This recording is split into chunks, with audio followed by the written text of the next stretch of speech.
사랑과 은혜가 충만하신 아버지 하나님, 오늘은 2021년 새해 첫 주님의 날을 맞이하여 우리 사랑하는 성산재단의 성도님들이 각자 가정에서 비대면으로 예배를 드리오니 이 예배를 받아주시고 함께하여 주시옵소서. 마음과 정성을 다하여 드리는 예배가 되게 하여 주시옵소서. 지난 한 해도 우리를 지켜주신 같이 금년 한 해도 우리 모든 성도님들을 지켜주시사 모든 일들이 주 뜻 안에서 이루어지는 만사가 형통한 한 해가 되도록 인도하여 주시옵소서. 또한 코로나가 하루빨리 극복되어서 우리가 마음 편히 예배당에 모여 예배드리는 날이 오기를 소원합니다. 그날을 위해 우리 모든 성도님들이 기도와 예배에 더욱 힘쓰는 성산재단의 성도님들이 되게 하여 주시옵소서. 그리하여 2021년도에는 더욱더 든든히 반석 위에 세워지는 성산교회가 되게 하여 주시옵소서. 섬김에 놀라운 기적이 일어나사 성도와 마을과 지역이 크게 변화받고 주님의 능력이 나타나기를 소망합니다. 섬김의 선두에 서신 목사님과 성도님들이 한마음 한뜻이 된다면 반드시 이루어질 줄 믿으며 그 길에 모든 성도님들이 동참하는 새해가 되기를 소망합니다. 금년 한 해에도 우리 모든 성도님들 믿음으로 승리하는 하나님의 축복이 함께하는 2021년도가 되길 간절히 바라며 우리 주 예수 그리스도의 이름 받들어 기도드리옵나이다. 아멘.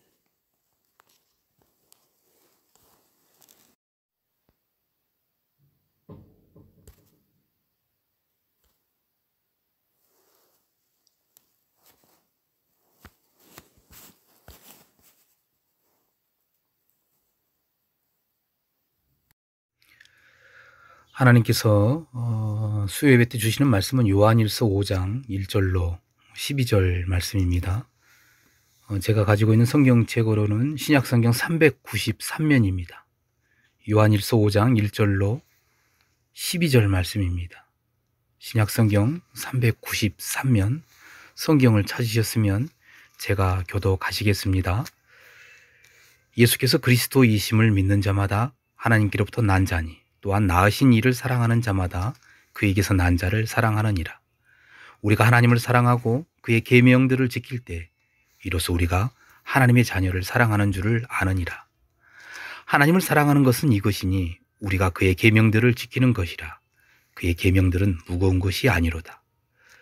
무릇 하나님께로부터 난 자마다 세상을 이기느니라. 세상을 이기는 승리는 이것이니 우리의 믿음이니라. 예수께서 하나님의 아들이심을 믿는 자가 아니면 세상을 이기는 자가 누구냐? 이는 물과 피로 임하신 이시니 곧 예수 그리스도시라. 물로만 아니요 물과 피로 임하셨고 증언하는 이는 성령이시니 성령은 진리니라. 증언하는 이가 셋이니 성령과 물과 피라. 또한 이 셋은 합하여 하나이니라. 만일 우리가 사람들의 증언을 받을진대 하나님의 증거는 더욱 크도다. 하나님의 증거는 이것이니 그 아들에 대하여 증언하신 것이니라. 하나님의 아들을 믿는 자는 자기 안에 증거가 있고 하나님을 믿지 아니하는 자는 하나님을 거짓말하는 자로 만드나니 이는 하나님께서 그 아들에 대하여 증언하신 증거를 믿지 아니하였음이라.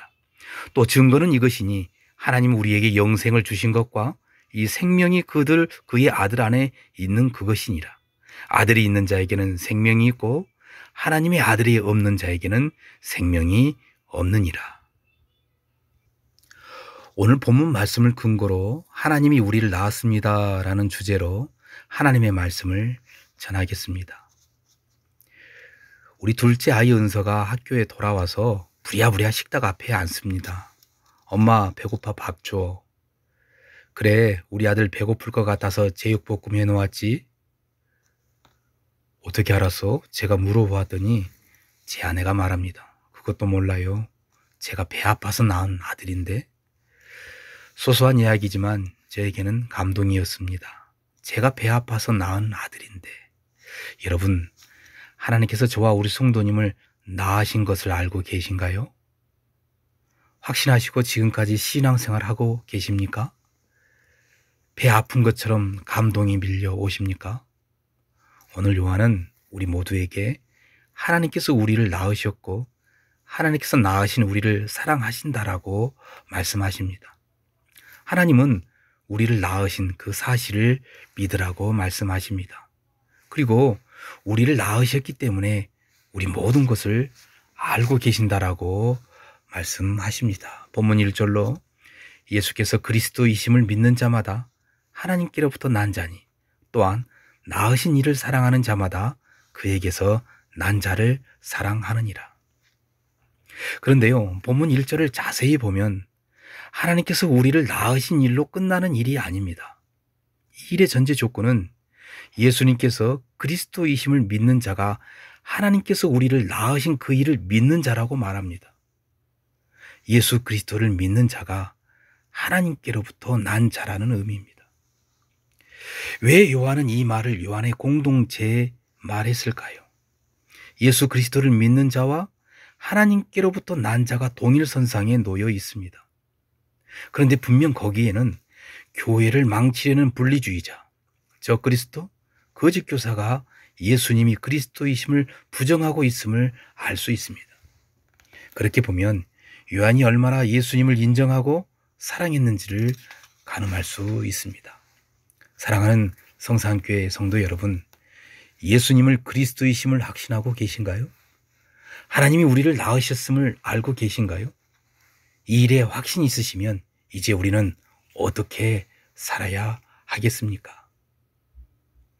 하나님께로부터 난 자는 세상을 이긴다라고 본문은 말합니다. 본문 4절로 무릇 하나님께로부터 난 자마다 세상을 이기느니라. 세상을 이기는 승리는 이것이니 우리의 믿음이니라. 하나님께로부터 난 자가 세상을 이기고 예수 그리스도를 믿는 믿음으로 세상을 이긴다는 이야기입니다.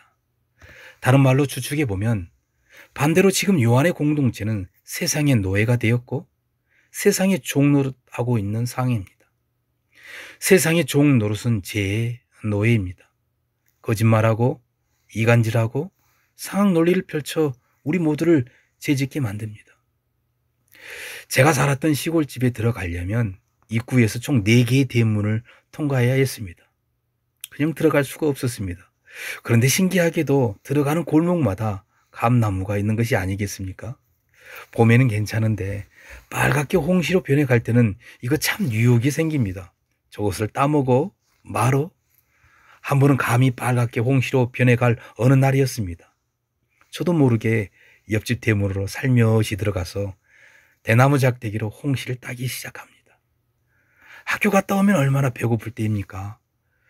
우리 슬아 4살 늦둥이도 어린이집 갔다 오면 아빠 배고파부터 말하는데 2살 때는 배 아파라고 말하더라고요. 처음에는 정말 배가 아픈지 알아 제 아내에게 전화를 건 적도 있었습니다. 9살 어린아이가 감을 따는데 감이 잘 떨어지질 않습니다. 그때 옆집 아저씨가 문을 들고 들어오는 것이 아니겠습니까?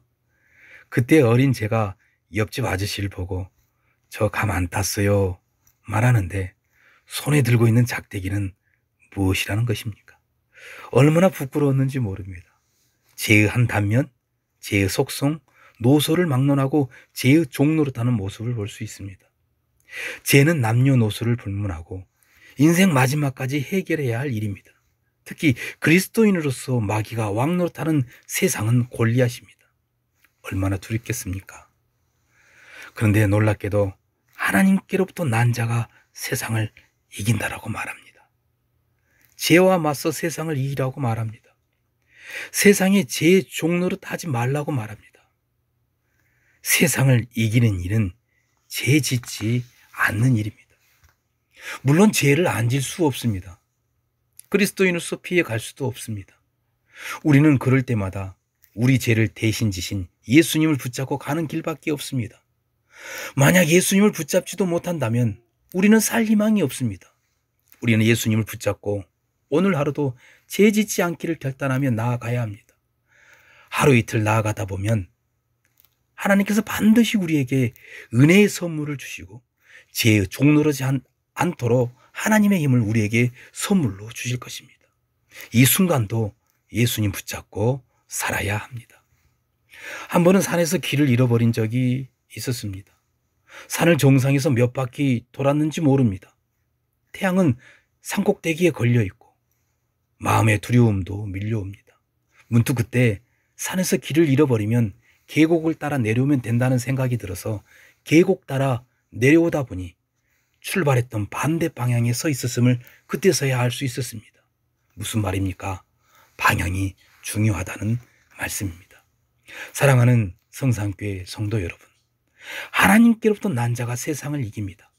세상을 이기기 위해서는 예수님께서 흘리신 보혈로서 죄짓지 않기를 결단하며 예수님 붙잡고 나아가는 삶이 되어야 합니다.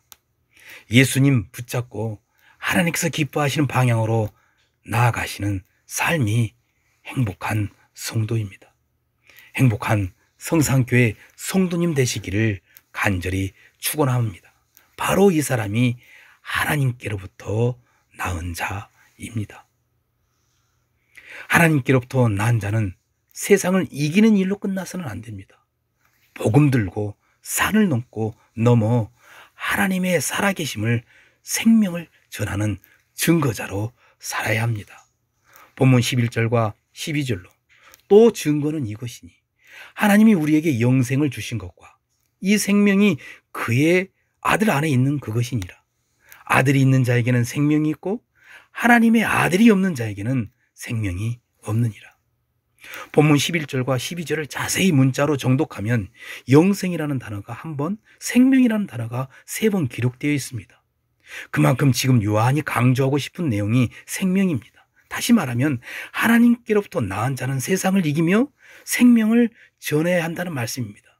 말씀 속에, 신앙 속에, 생활 속에 생명이 있냐 없냐는 대단히 중요합니다. 요한일서 5장은 요한일서 종결 부분이기도 합니다. 시작도 생명으로 시작하고 끝도 생명으로 마무리되어 감을 알 수 있습니다. 요한일서 1장 2절로 이 생명이 나타나신 바 된지라. 이 영원한 생명을 우리가 보았고 증언하여 너희에게 전하노니 이는 아버지와 함께 계시다가 우리에게 나타내신 바 된 이시니라. 본문 5장도 생명을 중시합니다. 이렇게 보면 요한 서신이 사랑을 강조하는 서신이지만 생명을 강조하고 있음을 알 수 있습니다. 그럼 이런 공식이 성립됩니다. 사랑은 생명이다. 사랑은 생명이다. 제가 말해놓고 너무 말이 좋아서 인터넷으로 검색해 보았더니 정말 귀중한 글들이 많이 올라와 있었습니다. 사랑은 아내를 아름답게 만든다. 그렇지요. 생명이 있는 한 사랑은 지속된다. 스피노자가 한 말입니다. 어떤 성도님이 저에게 이런 말씀을 하십니다. 목사님, 제 아들 살려주셔서 감사합니다. 제가 언제 살려주었지? 저는 살려줄 수 있는 능력도 지식도 아무것도 없는 사람인데 그래서 아무 생각 없이 하나님께 감사합니다로만 말했습니다. 중요한 것은 사랑은 생명임을 요한은 강조하고 있습니다.